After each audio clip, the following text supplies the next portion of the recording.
Most stories of horror begin with a stranger in the dark, but this one begins with a man everyone trusted, a man who prayed with them, counseled them, even tucked a child into bed. On a quiet Halloween morning in a small Michigan town that believed it understood the difference between good and evil, a woman opened her door to someone she thought was family, unaware that he had spent years rehearsing violence behind a mask of redemption. What followed was not just a murder, it was a betrayal so intimate, so calculated, that it shattered an entire community's belief in safety, faith, and second chances.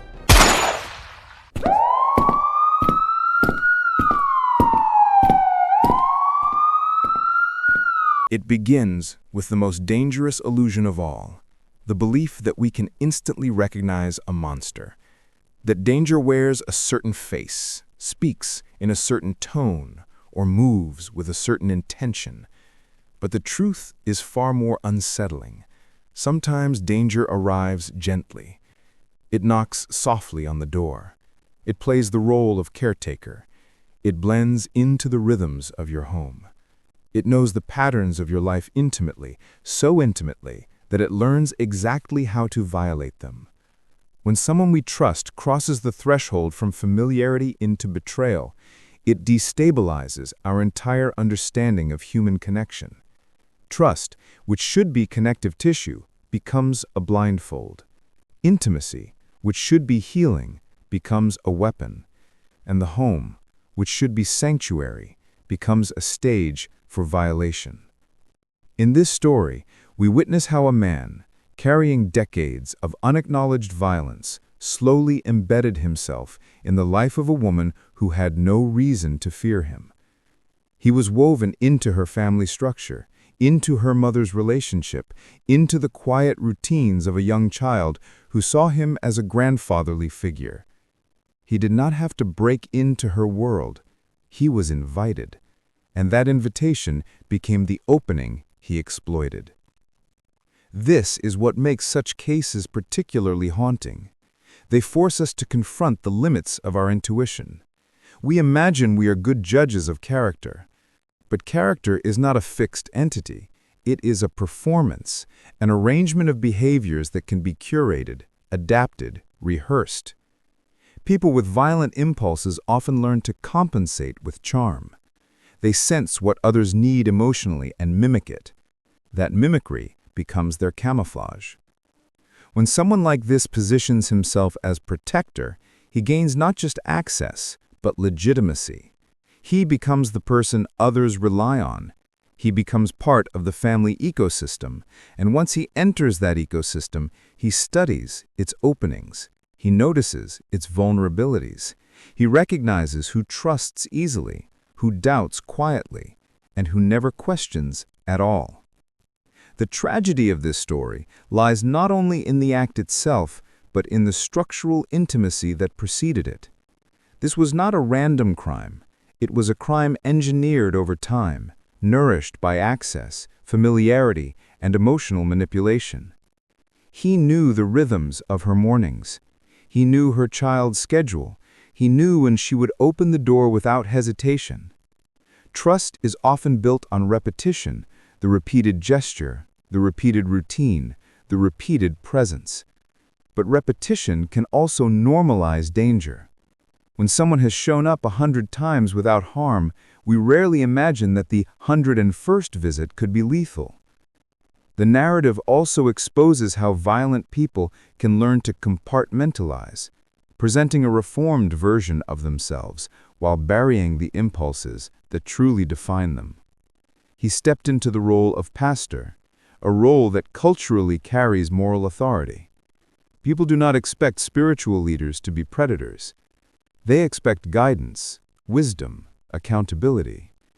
Yet even this moral costume becomes a tool when worn by someone who understands how to manipulate perception.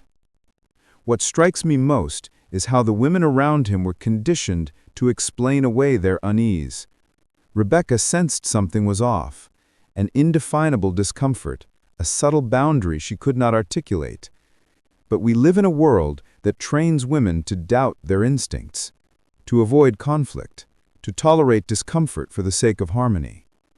In many families, the role of peacekeeper is learned early, and so the warning signals that flickered around him were smothered by politeness, by empathy, by the desire not to accuse someone without proof. Predators often rely on this exact dynamic. They do not need to overpower their victims physically at first, they overpower them socially by creating a context in which suspicion seems unreasonable. They understand that the more trust they build with others, the easier it becomes to isolate the one they wish to harm. Betrayal in this sense is not a moment, but a strategy. It is an accumulation of choices, a long game of positioning oneself closer and closer to the point of access. And once that access is achieved, intimacy becomes the instrument of violence. Consider the enormity of that psychological breach. A person stepping into the home in the role of caretaker transforms into an agent of destruction within seconds. The space where a child played, the carpet she vacuumed, the morning she thought would be ordinary, all of it becomes the backdrop of a predetermined act. The brutality was physical, yes, but the emotional violence, the rupturing of trust, the exploitation of routine, the weaponization of familiarity is equally profound. Crimes like this are not merely attacks on individuals. They are attacks on the very architecture of relational safety. They force us to question how we trust, why we trust, and whether trust itself can become a vulnerability. But the answer is not to stop trusting, it is to refine our understanding of what trust requires: transparency, accountability, history, context. Trust without information is not trust, it is hope, and hope alone cannot keep us safe. What we see here is the catastrophic consequence of a community accepting someone's self-presentation without examining the past he worked so hard to obscure. Families do not expect to conduct background checks on loved ones, but systems should. Institutions should. The patterns of violence in this man's history were not invisible. They were simply minimized, forgotten, or forgiven too quickly. And in that space of collective amnesia, he flourished. To truly understand this case is to recognize how the interplay of trust, secrecy, and emotional vulnerability created fertile ground for tragedy. It shows us the devastating outcome when intimacy is offered in good faith and exploited in bad faith. And it reminds us that the people who cause the deepest harm are often those allowed closest to the heart. And it reminds us that the people who cause the deepest harm are often those allowed closest to the heart. This truth becomes even more apparent when we trace the lines of history that led to this moment, because violence does not emerge fully formed. It is shaped, rehearsed, refined over time. When a person commits acts of brutality and faces minimal consequences, the behavior does not dissolve. It adapts. It finds new pathways, new victims, new justifications. In the arc of his life, we see how repeated leniency became an incubator for escalation. Early acts of violence were met with reduced sentences, plea deals, and interpretations that framed him as troubled rather than dangerous. And society often prefers this narrative. It is easier to believe in rehabilitation without proof than to confront the discomfort of persistent predation. But when a violent history is softened through legal language, institutional mercy, or emotional denial, it creates a dangerous vacuum. In that vacuum, patterns re-emerge. They evolve, but they do not disappear. What makes this especially tragic is that the people around him sensed pieces of the truth. His son carried warnings. A past victim carried fear. Co-workers carried unease. Yet all these fragments of knowledge remained isolated, never forming a collective picture strong enough to stop him. This fragmentation is one of the silent failures in many communities. We often treat violence as a private event rather than a pattern. We silo information instead of connecting it. We assume that someone else will intervene, someone else will pay attention, someone else will speak louder, and while everyone waits, history repeats itself. The repetition is not accidental. It is a cycle fueled by systems that prioritize procedure over protection. When a violent offender is released back into society without long-term monitoring, without transparent community alerts, without mandated intervention, the responsibility of safety shifts silently onto the individuals least equipped to bear it. In this case, that was a young woman with no knowledge of the danger standing in her kitchen doorway. We must also examine how denial functions as emotional self-defense. Families of offenders often cling to narratives of change because the alternative, that their loved one could harm or kill, creates unbearable cognitive dissonance. Communities embrace stories of transformation because hope feels better than vigilance. But in that comforting space, accountability becomes diluted. The past becomes negotiable, and the people most at risk become invisible. What we see here is not simply the failure of institutions, but the failure of collective memory. Violence echoes across time when we refuse to listen to its early notes, and each unheeded echo becomes a precursor to another tragedy. There is also the psychological dimension of secrecy. How individuals with violent tendencies learn to segment their identities. Outwardly, they present as reformed, spiritual, dependable. Internally, the darker impulses remain unchallenged, feeding on fantasies that grow more vivid as they go unchecked.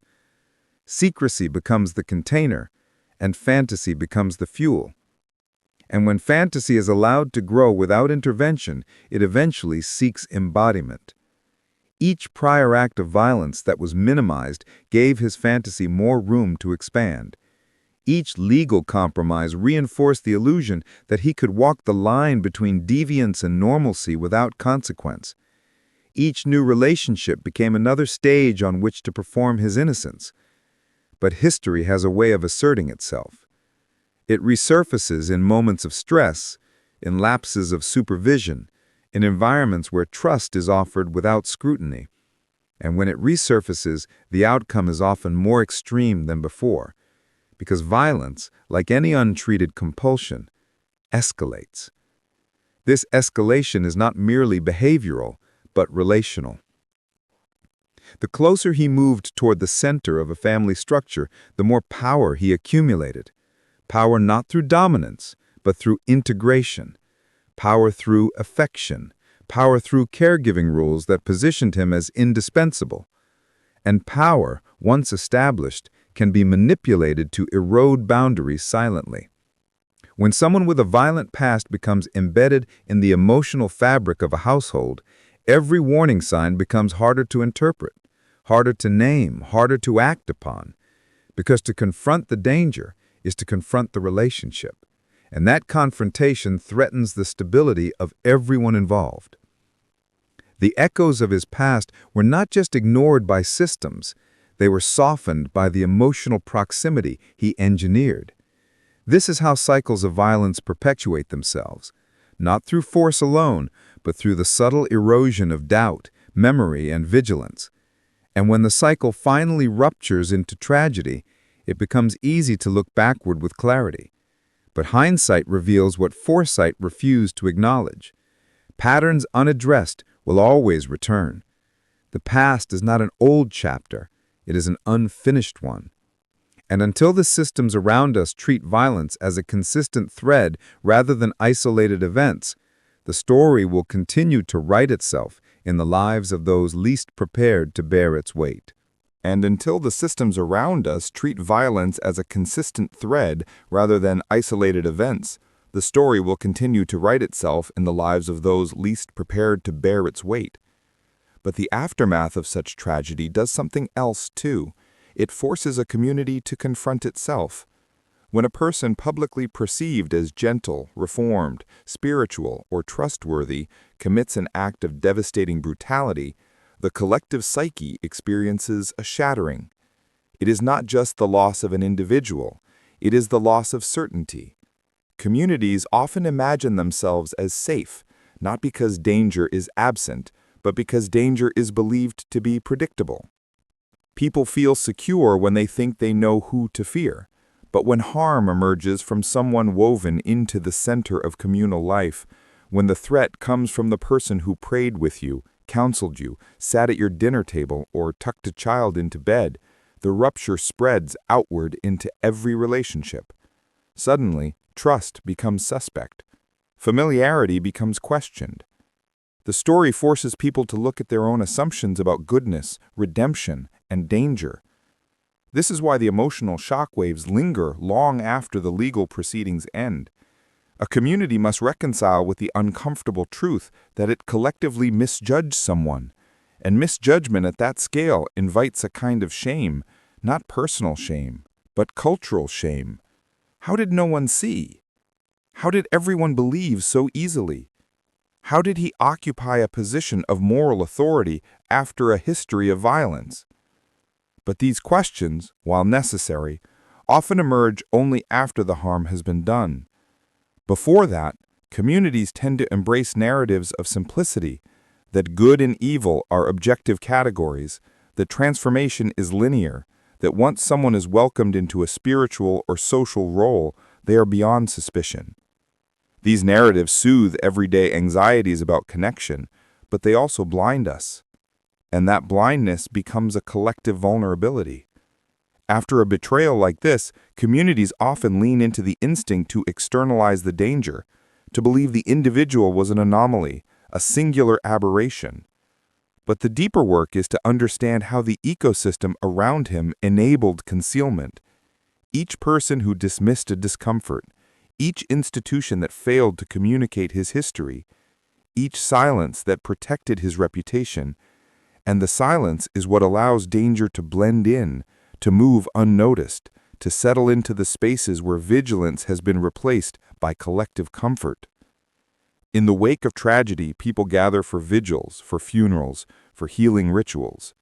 These gatherings are acts of solidarity, but they are also acts of reckoning.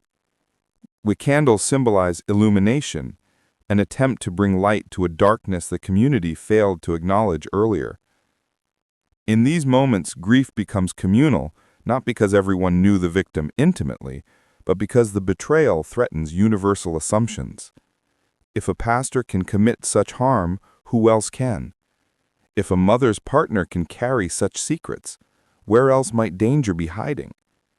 And for survivors, families, and loved ones, the questions become even more personal. How do you trust again after trust has been desecrated? How do you let someone near your child again after safety was shattered inside your own home? How do you rebuild an inner world when the very concept of safety has been destabilized? The grief in such stories is layered. It is grief for the life lost, grief for the innocent shattered, and grief for the version of the world people believed in before it cracked open. For the children left behind, the rupture is even more profound. They inherit a world marked by absence and uncertainty.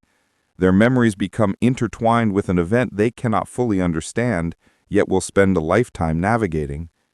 And this is why community matters, not only as a witness to tragedy, but as a participant in healing. Because when trust is broken at this scale, it must be rebuilt collectively. Accountability must become a shared responsibility. Systems must evolve not out of fear, but out of awareness.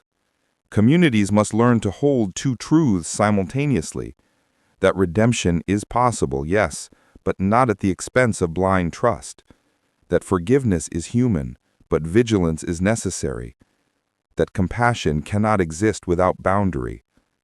The challenge lies in resisting the urge to retreat into suspicion or cynicism. If people respond to betrayal by withdrawing completely, the harm expands. The goal is not to fear every familiar face, but to learn how to create a culture where transparency is expected, where warning signs are taken seriously, where instinct is not dismissed as paranoia, and where history is not erased for convenience. And perhaps most importantly, communities must embrace the uncomfortable truth that safety is not a passive state. It is an active practice. It requires listening even when it feels inconvenient. It requires asking difficult questions, even when they disrupt harmony. It requires acknowledging that danger does not always announce itself with darkness. Sometimes it disguises itself as light. In the wake of tragedy, people gather for vigils, for funerals, for healing rituals. These gatherings are acts of solidarity, but they are also acts of reckoning. The candles symbolize illumination, an attempt to bring light to a darkness the community failed to acknowledge earlier. In these moments, grief becomes communal, not because everyone knew the victim intimately, but because the betrayal threatens universal assumptions. If a pastor can commit such harm, who else can? If a mother's partner can carry such secrets, where else might danger be hiding? And for survivors, families, and loved ones, the questions become even more personal. How do you trust again after trust has been desecrated? How do you let someone near your child again after safety was shattered inside your own home? How do you rebuild an inner world when the very concept of safety has been destabilized? The grief in such stories is layered. It is grief for the life lost, grief for the innocent shattered, and grief for the version of the world people believed in before it cracked open. If you're still here watching, thank you. Before you go, please subscribe to our channel, Dark Frame Stories, and turn on the notification bell so you never miss another real-life mystery like this.